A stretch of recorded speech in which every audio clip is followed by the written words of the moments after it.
Welcome to Zinadu classes. Once again, myself Dibyendu Shil और मेरा and नाम सुधांशु शेखर है। हाँ, जैसे आपको पता है हम लोग केमिस्ट्री के सॉल्यूशंस लेके आपके लिए आते हैं। अब एक दिन में 2 टाइम जरूर हम लोग को दिखेगा, मिल जाएंगे आप लोगों को हम। राइट। और जेनेडू आपके लिए एक्सक्लूसिव सॉल्यूशंस लेके आता है, नॉट ओनली आंसर की।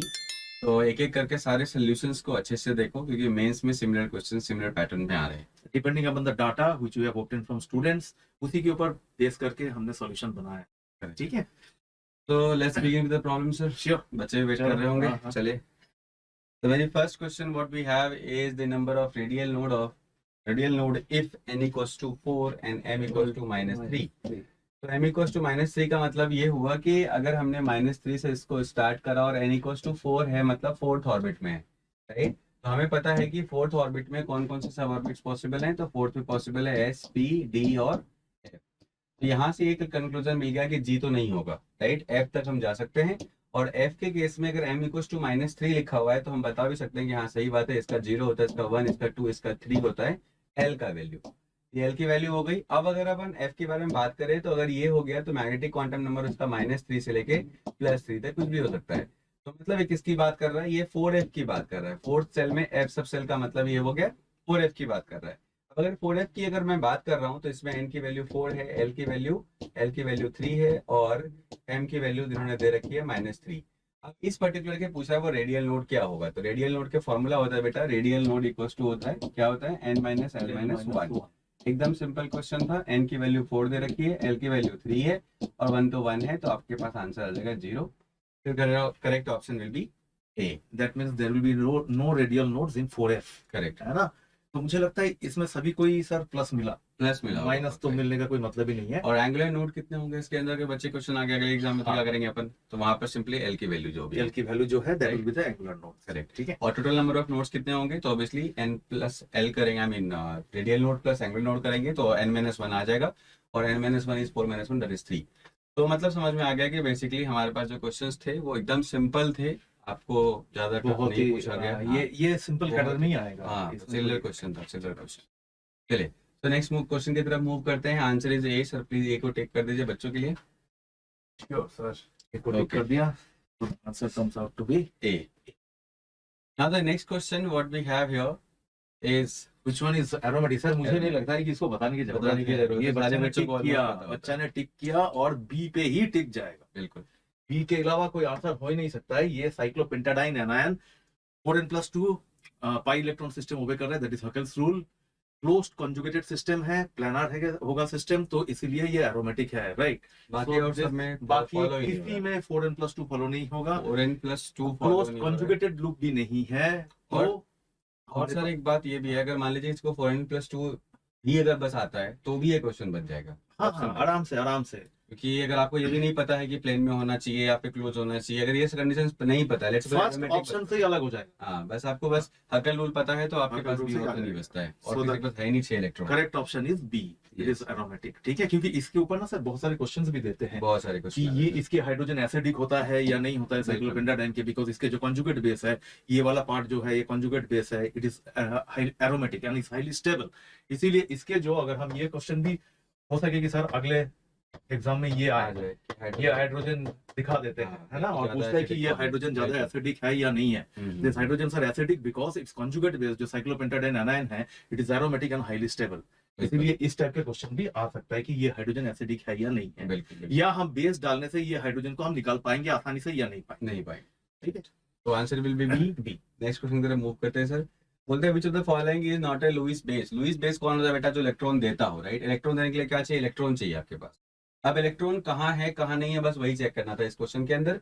तो ClF3 में Cl के आउटरमोस्ट में 7 इलेक्ट्रॉन्स, F ने 3 शेयर कर लिया, बच गए 4, तो लोन पेयर बच गए 2, राइट। लोन पेयर है मतलब इलेक्ट्रॉन है तो आराम से दे सकता है, ये डोनेट कर सकता है। उसके SF4 में सल्फर के आउटरमोस्ट में 6 होता है, फ्लोरीन ने 4 शेयर कर लिया, बच गया 2, तो लोन पेयर हो जाएगा बेटा 1। अगर एक लोन पेयर है मतलब ये भी डोनेट कर सकता है। They have the capacity, I mean they have electrons. In case of PCl5 phosphorus है आउटरमोस्ट 5 और Cl ने 5 के 5 शेयर कर लिया, एक इलेक्ट्रॉन नहीं बचा, तो ऑब्वियस सी बात है हमारे पास इलेक्ट्रॉन अगर नहीं है तो हम डोनेट क्या करेंगे, राइट। तो वैसे केस में मेरा आंसर बी पे आके रुक जाएगा। NF3 में भी चेक कर सकते हैं, N के आउटरमोस्ट में 5, 3 फ्लोरीन ने शेयर कर लिया, है ना, तो बच गए 2, मतलब लोन पेयर 1, अगर लोन पेयर है तो डोनेशन कर सकता है। तो मतलब इसमें ऑप्शंस में अगर हम देखें तो NF3 के पास एक लोन पेयर है, SF4 के पास एक लोन पेयर है, CLF3 के पास दो लोन पेयर है। तो लोन पेयर रहने का मतलब ही it can donate according to Lewis concept. बिल्कुल। तो इसीलिए PCl5 जो बना हुआ है वो एक्सपेंड इन ऑक्टेट करके बना हुआ है, correct. And there is no lone pair in phosphorus, तो ये दे नहीं सकता है, तो it can not act as a Lewis base. तो द आंसर होता है sir B, right? D will be the answer. Okay, IUPAC name of mesityl oxide. ये जो मेसिटाइल ऑक्साइड होता है, ये मेसिटाइल ऑक्साइड हम एल्डोल कंडेंसेशन करते हैं एसीटोन को लेके, ठीक है? तो अगर हम एसीटोन लेते हैं CH3 C double bond O CH3 और इसको ट्रीट करते हैं डाइल्यूट NaOH, तो ये जो वाटर निकलने के बाद जो कंपाउंड बनता है वो बनता है CCH3 double bond CH C double bond O CH3। This is the compound formed after removal of water। तो फर्स्ट प्रोसेस में हमारे बनेगा एल्डोल, उसके बाद वाटर एलिमिनेट करने के बाद ये कंपाउंड बनेगा। ये कंपाउंड का अगर हम IUPAC करते हैं, and this compound is mesityl oxide, ये है this is the common name mesityl oxide common name. बच्चे को बार बार बोला था कि कॉमन नेम याद करके जाना है, कॉमन नेम याद करके जाना है, और वही आया है। तो अगर ये मेसिटाइल ऑक्साइड है, हमारे IUPAC हो जाएगा 1 2 3 4 5, है कि नहीं? Correct। तो 4 मिथाइल पेंट 3N 2 on, ठीक है? तो इसका जो IUPAC नेम होगा it will be 4 methyl pent, third position पे डबल बॉन्ड है 3N, ई नहीं आएगा, ई नहीं आएगा, राइट? 3N 2 on, तो this will be the IUPAC name for mesityl oxide, ठीक है? लेकिन अगले एग्जाम में ये भी हो सकता है कि मेसिटाइल ऑक्साइड का स्ट्रक्चर पूछ ले, मे बी पॉसिबल, किसी भी ऑप्शन में दे देगा ये 2 मोल को रिएक्ट कराया हमने डाइल्यूट NaOH से, ये जो बन रहा है इसका नाम क्या है, ठीक है? करेक्ट। तो मेसिटाइल ऑक्साइड का स्ट्रक्चर देख के जाना है, फेमस हो गया ठीक है? चलिए नेक्स्ट क्वेश्चन की तरफ मूव करते हैं। बोलता है if an electron is moving in nth orbit of hydrogen atom velocity is, as per the bourse, आपको पता होगा बोर्स ने बहुत सारी थ्योरीज दी है, और मैंने लास्ट जब हमारा सोल्यूशन चल रहा था तब मैंने nth ऑर्बिट के ऊपर बहुत सारे और भी टाइप बताए थे। तो मैंने ये भी बताया था कि रेडियस जो होता है वो directly proportional to n square होता है, ये बच्चों को मैंने बताया था, और डिवाइड बाय z होता है, राइट? वेलोसिटी के बारे में मैंने बताया था, ये z बाय n होता है, हमेशा z और n रेशियोज में होते हैं, और जो एनर्जी होती है वो प्रोपोर्शनल टू प्रोपोर्शनल लेता हूं मैं, एनर्जी जो होती है वो प्रोपोर्शनलिटी होती है z square by n square, right? और इसको याद करने का मैंने तरीका भी बताया था कि रेडियस ज्यादा होगा जब ऑर्बिट के नंबर ज्यादा होंगे, और ऑर्बिट के बढ़ने से रेडियस ड्रास्टिकली बढ़ता है, that is by n square के प्रोपोर्शनल है, राइट? और z से उतना ज्यादा इफेक्ट नहीं पड़ता, क्योंकि z अल्टीमेटली करेगा क्या, नंबर ऑफ प्रोटॉन्स ही है अंदर में, तो इसलिए हमने z की पावर 2 नहीं करता। याद करने का एक शॉर्टकट तरीका है, चिल्लर तरीका बस। उसके बाद वेलोसिटी में क्या है, तो हमेशा ये रेशियो में होते हैं। अब आप देखोगे बड़े सर्कल में लोग स्लो दौड़ते हैं, छोटे सर्कल में लोग जल्दी जल्दी दौड़ते हैं, आपने देखा होगा। याद करने का तरीका है बस बेटा। तो बड़े सर्कल का मतलब बड़ा ऑर्बिट का मतलब बड़े नंबर्स ऑफ n, राइट? तो मतलब इनवर्सली प्रोपोर्शनल टू n होगा। अब मेरे पास एक ही ऑप्शन ऐसा बचता है जो बी ऑप्शन है कि velocity is inversely proportional to n।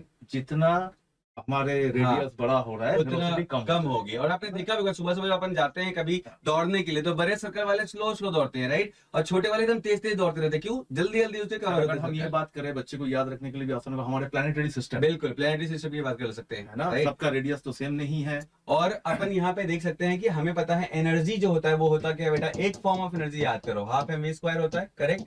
तो अगर E proportional to v square है और V proportional to z by n है, तो बताओ ये क्या हो जाएगा, z बाय n का स्क्वायर, राइट? और ये तरीका अच्छा है याद करने का, तो अपन बोल सकते हैं z square by n square. ये से तैयार करेंगे अगर अपने आप को, तो हम आराम से क्वेश्चन के आंसर तुरंत करेंगे, 4 नंबर मिलेंगे। तो सर इसको हम किस लेवल में डालें? इसको सर अगर बच्चों को याद है तो बहुत चिलरेस्ट क्वेश्चन है, चिलरेस्ट टाइप है, में ही डाल दे। हाँ, लेकिन अगर बच्चों को याद नहीं है तो फिर डिराइव करना पड़ेगा, डिराइव करना मुझे लगता है ये सारे रिलेशंस ना एनसीईआरटी में दिया हुआ है, दे रखा है, और क्लासेस में भी जितने भी आप जहां भी पढ़ रहे होगे सब जगह कहीं ना कहीं आपको बताया गया होगा, because of force, radius, force, velocity, energy, ये सब हम डिराइव करते हैं, बिल्कुल करेक्ट? चलिए तो ये क्वेश्चन सिंपल था, अपन बी आंसर करके निकलेंगे, ये प्रोपोर्शनल है not into. Okay, next question की तरफ मूव करते हैं बच्चों। Which of the following is correct? हाँ, सेम क्वेश्चन हमने कर रखा है लास्ट जो आपका जेई मेन हुआ था उसमें सेम क्वेश्चन आया था, लिखा हुआ है। और सर ये बहुत ही फेमस है, आई मीन एनसीईआरटी के दुनिया के कोई भी बुक उठाओगे तो ये वाला आपको ऑर्डर मिल जाएगा, राइट? तो इसमें सिंपल था कि फ्लोरीन को पीछे कर देते हैं, क्लोरीन को आगे करते हैं, just because of fluorine have fluorine है very small size, very high electron density, outermost में 7 इलेक्ट्रॉन्स होते हैं, राइट। तो वैसे केस में 7 इलेक्ट्रॉन छोटे साइज में इलेक्ट्रॉन डेंसिटी बढ़ा देंगे तो इनकमिंग इलेक्ट्रॉन को एक रिपल्सन मिलेगा, दैट इज वाई उनका इलेक्ट्रॉन एफिनिटी थोड़ा सा कम हो जाता है। बिल्कुल बिल्कुल। तो एफिनिटी कम होने की रीजन है इसका very high charge density, that is why fluorine आगे निकल जाता है। इसीलिए फ्लोरीन के अंदर इलेक्ट्रॉन घुसाने के टाइम रिपल्शन होगी, आसानी से नहीं आएगी, so the electron gain enthalpy become less than that of chlorine. तो इसीलिए आंसर आ जाता है, ये एक्सेप्शन है। Maybe, हाँ ये एक्सेप्शन है। बिल्कुल, ऐसे हर फैमिली में नहीं तो होना चाहिए था F greater than CL greater than BR greater than I, correct correct, but this is the exception because for of electron halogen. Affinity is Yes. Inversely proportional to size. Right. Size के inversely होता है, ये general formula है ना। तो ऐसे इसके हिसाब से फ्लोरीन को आगे होना चाहिए, बट ऐसा होता नहीं है। और not only in this family, we have exception in oxygen family as well. Right. Oxygen में तो और खतरनाक एक्सेप्शन है, वो सबसे नीचे चला आता है। इस कारण से बेटा ये ध्यान रखना। और अगर हो सकता है अगली बार क्वेश्चन आ जाए, why fluorine is having less electron affinity than chlorine although it has smaller size, तो रीजन होगा इसका because of very high Yeah, electron sir. Density. ऊपर वाला भी दे देगा। हाँ Oxygen सर, हो सकता है 16 बिल्कुल सेम क्वेश्चन पूछ सकता है, सेम आंसर होगा सबका, वेरी हाई इलेक्ट्रॉन तो डेंसिटी। ये भी इजी था बिल्कुल सर। मुझे लगता है कि बच्चे यहाँ पे कटेगा नहीं कोई भी नहीं। मार्क्स, हाँ, पूरा मार्क्स mostly मिलने बच्चों के को चांसेस बताओ। है। बिल्कुल, चलो सर नेक्स्ट क्वेश्चन देखते हैं। नेक्स्ट क्वेश्चन पे मूव करते हैं। Atom having 3 single bond and 2 lone pair. हमें तो दिख रहा है, बिना ड्रॉ करके हमें दिख रहा है कि 3 सिंगल बॉन्ड और 2 लोन पेयर है। मॉलिक्यूल होना चाहिए सर। हाँ, ये मॉलिक्यूल होना Molecule चाहिए, होना मतलब चाहिए। ये जो है ये गलत Molecule कर बोला दीजिए। है, इसको मॉलिक्यूल कर देते हैं। Molecule having 3 single bond and 2 lone pair. Sir बताओ क्या बना है इसका? इसका क्या बना है? बेसिकली बच्चों यहाँ पर आपको बस क्या करना है, आप एक्सप्लेन करो सर, मैं बना देता हूँ इसको। जरूर जरूर। हाँ। अगर मैं यहाँ पे देखो 3 सिंगल बॉन्ड है बच्चों, तो 3 सिंगल बॉन्ड का मतलब हो गया 3 बॉन्ड पेयर होंगे, right. Single bond counts in bond pair, और 2 लोन पेयर है तो 3 + 2 करेंगे, बिकॉज ऑफ हमें पहले हाइब्रिडाइजेशन काउंट करना होगा। Right. तो 3 + 2 कितना होगा 5। 5 के करस्पॉन्डिंग हाइब्रिडाइजेशन क्या होता है बेटा, sp3d। बना दिया। अब इसके करस्पॉन्डिंग, यस सर, इसके करस्पॉन्डिंग सभी को Trigonal बनाया pyramidal. TBP स्ट्रक्चर होता है, that is trigonal bipyramidal. अब यहाँ पर जो तुम्हारे लोन पेयर्स होते हैं ये कहाँ आते हैं, ये तुम्हारे हमेशा इक्विटोरियल पोजीशंस पे आते हैं, right. Lone Because pair of- बना दे। As per Bent rule, equatorial positions are more electronegative because it has more More S favorable character. for this, more favorable for the Yes. lone pairs. Yes, because it has more S character. Because of this sp3d, no, आप इसको तोड़ सकते हो spd + pdz square में।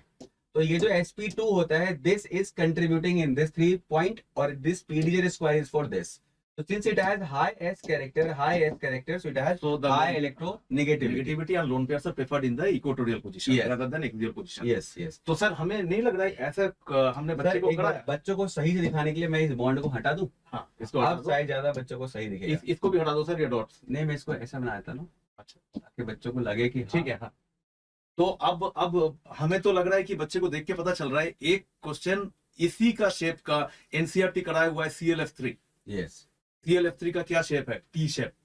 तो वही है, इसका भी जो शेप आएगा, अगर 2 लोन पेयर है और 3 सिंगल बॉन्ड है, then it would be T shape, but the hybridization will be sp3d trigonal bipyramidal. Yes, और हाइब्रिडाइजेशन अगर हम जानते हैं तो हमें स्ट्रक्चर, हाँ अब एक चीज हम सर बता देते हैं, यहाँ पे बच्चे बहुत ज्यादा गलती कर देते हैं between the structure and shape, geometry, है ना। Yeah, structure and shape, Yes. Geometry and shape और structure and shape. Yes structure मतलब ज्योमेट्री मतलब इंक्लूडिंग लोन पेयर, यस, और जब शेप कहेगा लोन पेयर को एक्सक्लूड करके देखो कि कैसा दिख रहा है। बिल्कुल, अगर हम लोन पेयर को लेके देखें तो ये टीबीपी दिखेगा हमें, trigonal bipyramidal, that is the geometry.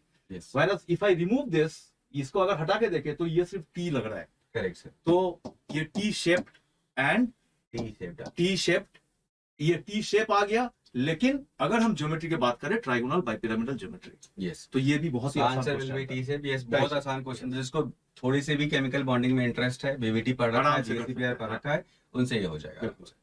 चलिए नेक्स्ट क्वेश्चन की तरफ मूव नेक्स्ट करते हैं। Question, order of conductivity, sir ये ना थोड़ा सा इन्होंने हाँ, प्लस ऐड किया है कुछ भी। पीरियोडिक क्लासिफिकेशन भी पढ़ाते हैं, हाइड्रेशन, बिल्कुल, मुझे जो याद है हाइड्रेशन में पढ़ाते हैं, वहीं पे और फिर एल्काली मेटल्स में भी पढ़ाते हैं ये चीज, है ना। आयनिक मोबिलिटी के ऊपर भी पढ़ाते हैं, राइट, के ऊपर क्वेश्चन आते हैं। कंडक्टिविटी, हाँ बिल्कुल। हाँ, तो ऑर्डर ऑफ कंडक्टिविटी पूछ रहा है आपसे यहाँ पर इन वाटर। सर मेरे को तो लग रहा है कि जैसा है साइज है वैसा ही होगा, Li greater than Li plus greater than Na plus greater than K plus greater than Rb plus greater than Cs plus greater than. Basically यहाँ पर जो क्या होता आप है फिर? देख रहे हैं, हाँ, साइज मैं- का order मैं- just उल्टा हो मैं जाता बच्चा है। हूँ, हाँ, मैं आपको बता देता हूँ, अगर आप बच्चे हैं तो मैं आपसे तो बात कर लेता हूँ। तो मैं बेटा- तो ये लिख रहा हूँ, बेटा इसमें क्या होता है, Li प्लस ग्रेटर देन नहीं, Na नहीं। Plus greater than K plus. मेरे को लग रहा है जो, अच्छा, क्योंकि अच्छा। मेरे को साइज से लग रहा है कि साइज तो सबसे छोटा इसका है करेक्ट।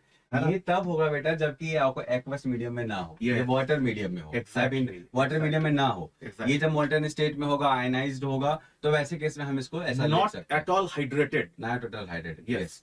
होता क्या है, जब आप वाटर में डालते हैं इन आयंस को, तो जब छोटे आयंस होते हैं वहां पे वाटर इफेक्टिवली अटैक करता है, तो चार्ज डेंसिटी ज्यादा होने के कारण इस वाटर कारण को से ज्यादा जल्दी पकड़ आता लेता है। हाँ। वाटर एक पोलर सॉल्वेंट, आपको पता होगा, तो यहाँ पर माइनस प्लस ऐसे करके इसको अटैक करता है, और जो नेट इफेक्टिव साइज होती है वो क्या हो जाती है, बढ़ जाती है। Delta plus delta. हाँ सर, मतलब ऐसे ही मैं बच्चों को समझाने के लिए बस ड्रॉ कर दे रहा हूँ। यहाँ आगे आपका इस तरह से ये आके आपको क्या करता है, घेर लेता है। तो इट इज समथिंग लाइक कि आपके आसपास आके लोगों ने इसको घेर लिया। अब अगर भाई सीजियम होगा, तो ये तो लिथियम क्या था, छोटू सा था, तो लोगों ने आगे घेर लिया इसको वाटर ने, तो ये जो इफेक्टिव साइज है वो कुछ ऐसी हो गई है, बढ़ गए। राइट। अब जब लिथियम चलेगा ना, हाँ, तो ये तो अकेला इसको- लिथियम नहीं चलेगा, नहीं इसके साथ ये जितने जुड़ा हुआ- जुड़ा हुआ पानी है वो भी चलेगा। बिल्कुल तो बिल्कुल, इफेक्टिव साइज आप सर ने जो दिखाया वो हो वो गया। ज्यादा हो गया। लेकिन Correct. सीजियम के अगर हम देखें, सीजियम प्लस इसके साइज लिथियम से बड़ा है, तो चार्ज डेंसिटी भी कम होगा, बहुत कम हो गई है, तो ये ज्यादा वाटर मॉलिक्यूल को घेर नहीं सकता अट्रैक्ट है। नहीं करता। तो इसकी जो वाटर मॉलिक्यूल अट्रैक्शन होगा वो कम होगा। तो इफेक्टिव साइज अगर हम देखें तो that becomes less than that of lithium, because lithium में बहुत ज्यादा पानी ये अट्रैक्ट कर सकता है, because due to the smallest size of lithium and high charge density. तो मुझे लगता है सर इसका पूरा रिवर्स हो जाएगा। रिवर्स हो जाएगा, है ना? मतलब जो साइज पहले सबसे छोटी थी लिथियम की, अब साइज सबसे बड़ी है लिथियम की। अगर लिथियम की साइज बड़ी है तो मूव करना मुश्किल होगा, मूव करना मुश्किल होगा तो कंडक्टिविटी सो घट जाएगी। करेक्ट ऑप्शन सर इसका Correct answer ये sir, यहाँ पे चेंज कुछ कर और हो देते जाएगा। हैं। हाँ, थोड़ा सा बस चेंज करना है सर आपको, हाँ, इसको सारे उल्टा कर देते हैं। उल्टा कर देते हैं। तो बच्चा इसको लिखना नहीं है, लिखना है पानी में ये। यस, तो यहाँ पे lithium का कभी सबसे कभी कम। एग्जाम में ना वाटर नहीं लिखेगा, वो एक्वस लिख के छोड़ देगा, हाँ, तो मतलब एक्वस Aqueous मतलब में भी सेम चीज है, ठीक है। और नहीं तो अगर बोलेगा हाइड्रेटेड स्टेट हाँ, तो फिर वही तो आंसर, ये सेम चीज होगा। ठीक है बेटा। तो यहाँ पर बेटा याद रखना, आयनिक मोबिलिटी जो होती है, आईएम जो है, वो इनवर्सली प्रोपोर्शनल होता है साइज के। Size। जितना बड़ा साइज होगा मोबिलिटी उतनी कम होगी, उतनी कम कंडक्टिविटी भी होगी, बिल्कुल राइट। तो कंडक्टिविटी पे डिपेंड करता है मोबिलिटी, मोबिलिटी पे डिपेंड करता है तुम्हारा साइज, राइट। तो हर कुछ एक दूसरे पे डिपेंड कर रहा है, that is why we say कि smaller the size higher the mobility and conductivity, correct. बिल्कुल सर, सर। आगे बढ़े नेक्स्ट सर। नेक्स्ट क्वेश्चन, चलिए, तो ये किसका ऑर्डर है सर, कंडक्टिविटी का, राइट। कंडक्टिविटी का और साइज का ऑर्डर जैसे इसका उल्टा है। उल्टा है। बच्चों हो सकता है साइज का ऑर्डर एग्जाम में पूछ एग्जाम में पूछ ले। तो ध्यान रखना इसका। चलिए नेक्स्ट क्वेश्चन की तरफ मूव करते हैं हम लोग। ये कल ही तो question कराया था। कल ही कराया था, उसी के ऊपर एक क्वेश्चन आ गया फिर से। एनीवेज ये क्वेश्चन तो आने ही आने हैं, हमने बताया भी था कि इसके ऊपर क्वेश्चन करके जाओ। ये क्वेश्चन फॉर श्योर आने वाला है फर्स्ट ऑर्डर के फॉर्मूला के ऊपर। अब मैंने कल ही कराया था इसके ऊपर कि टाइम का एक फॉर्मूला होता है बेटा, टाइम होता है 2.303 बाई के इंटू लॉग ऑफ क्या ए नॉट बाई 80। ये आपने पढ़ा होगा बहुतों बार, हमने भी इस डाउट सेशंस में इवन ये Formula जरा में बच्चे कुछ गलत गलती करते हैं। 80 मतलब लेफ्ट बचा, After time जो T। बचा, यस यस, जो रिमेन रह गया रिएक्ट बिल्कुल। करने के बाद, मतलब कंज्यूम जो हो गया उसको पूरे में से माइनस कर, माइनस फिर जो आएगा वो। दैट इज लेकिन इस क्वेश्चन में सर लेफ्ट ही दे रखा है, हाँ, हमें left कुछ ही करने की कुछ करने की रिक्वायरमेंट जरूरत नहीं नहीं है, है। करेक्ट। तो कल वाले क्वेश्चन में करने की रिक्वायरमेंट थी वो हमें। माइनस करना था। हाँ, तो t इक्वल टू सर 2.303 हो गया, और बाय k की वैल्यू आपको निकालनी है इंटू 10 की पावर -3 के ऑर्डर में, तो अपन इसको एज इट इज छोड़ देते हैं। लॉग ए नॉट आपको है 100 मान लेते हैं, 100 होगा स्टार्टिंग में प्रेजेंट, और ये और बाद में 32 हो गया। अब इसको जब हम सॉल्व करेंगे तो हम यहाँ से k की वैल्यू निकाल लेते हैं, तो 2.303 by 570 by 570 into log of 100 minus log of 32, यही होगा। और इसको सॉल्व कर लेंगे आराम से, लॉग ऑफ 32 हो जाएगा बेटा 5 log 2, ये हो जाएगा 5 log 2, 2 की पावर 5 32 होता है। और जब इसको हम सॉल्व करेंगे तो this will come as 2 minus 1.5, तो ये आ जाएगा 0.5, ये 0.5 इंटू 2.303 और डिवाइड बाय अगर मैं 570 करूंगा तो I will get something like 0.0022, right, 002 के आसपास आएगा। और जब इसको मैं नीचे लेके जाऊंगा तो 1000 आ जाएगा यहाँ पर, 2 into 10 के बाद ये आ गया 2 इंटू 10 की पावर -3। अब उसने पूछा भी क्या है, समथिंग इंटू 10 की पावर -3, उसके की वैल्यू निकाल, मतलब एक पार्ट तो कर ही दिया, कर चुका है। ये आपका एक पार्ट कॉमन है, तो आंसर हो गया तुम्हारा k की वैल्यू 2, k का वैल्यू 2 आ गया। ये सिंपल क्वेश्चन था, हर बार ऐसे ही क्वेश्चन आ रहा है, repeatedly same question same formula में पूछा जा रहा है। तो प्लीज बच्चों इस क्वेश्चन को प्लीज आप लोग एक बार देख के जाएगा, मतलब ये फॉर्मूला इंपॉर्टेंट है। हाँ, ये फॉर्मूला इस बार के लिए तो important है। वरदान है सर, हाँ। वरदान है ये, एक तरह से ब्लेसिंग है भगवान की। 3 स्टार लगा दो सर। हाँ जी सर। चलिए तो नेक्स्ट क्वेश्चन की तरफ मूव करते हैं बच्चों। आई होप आपको ये फॉर्मूला समझ में आ गया होगा, साथ में सॉल्यूशन भी समझ में आ गया होगा। ये इंटीजर टाइप में आएगा आई गेस, ये मुझे लग रहा है Integer इंटीजर type में के का निकलने के लिए यस यस। चलिए सर मूव करते हैं अगले क्वेश्चन की तरफ। नेक्स्ट क्वेश्चन ये है क्लोरोबेंजीन के साथ NaOH। हमें ना डाटा ठीक से नहीं मिला। अगर NaOH सिर्फ NaOH रहेगा तो ये रिएक्शन नहीं होगा, बिकॉज ये जो सब्स्टिट्यूशन रिएक्शन है जो हेलोजन बेंजीन रिंग के साथ लगा रहता है वो आसानी से सब्स्टिट्यूशन रिएक्शन नहीं देता है by the nucleophile, because due to double bond character and due to the resonance with Cl and ring. तो यहाँ से ये नहीं होता है। बेसिकली मुझे लग रहा है सर बच्चे ने कुछ डाटा हमें डेटा कम दिया। मिसिंग है, लेकिन यहाँ पे NaOH एट 350 डिग्री सेल्सियस अगर हम देते हैं हायर तो टेम्परेचर इसको हमने डाउस प्रोसेस बना दिया। यस डाउस प्रोसेस होता है the preparation of phenol from chlorobenzene, जिसमें हम फ्यूज्ड NaOH लेते हैं और एट 350 डिग्री सेल्सियस पे हीट करते हैं। तो अगर हम इसको 350 डिग्री सेल्सियस पे हीट करेंगे NaOH लेके, and that too not aqueous NaOH fusion, हम यहाँ पे ये लिख देते हैं NaOH लेके fusion, and we get from here phenol. So this is one of the method of preparing phenol.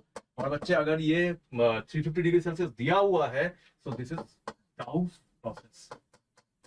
और कुछ नहीं था सर, ये बहुत ही सिंपल, बहुत सिंपल था एकदम। फर्स्ट मेथड होता है Dow's process in the preparation of phenol from chlorobenzene। और अगर से लोगों को एकदम नहीं भी पता होगा ना, चार ऑप्शन देख के भी लग जाएगा, यही आंसर होगा, क्योंकि उसके अलावा और कुछ आएगा ही नहीं। हम लोगों ने देखा है सब्स्टिट्यूशन रिएक्शन के अंदर क्लोरीन हटाओ OH लगाओ, अगर ये रिएक्शन हो जाते सर, अगर ये देते हाँ RCl प्लस तो फिर हो जाता है, जस्ट बिकॉज़ यहाँ पर double bond character ROH correct plus NaCl, यहाँ पे इसके बीच में डबल बॉन्ड कैरेक्टर रेज नहीं होता, just because of there is no resonance. No resonance हो रहा है, लेकिन वहाँ पे के पास लोन पेयर है हमारे, डबल बॉन्ड कैरेक्टर आता है, तोड़ना मुश्किल होता है। तो रिप्लेसमेंट इज नॉट पॉसिबल और substitution is not possible directly by NaOH।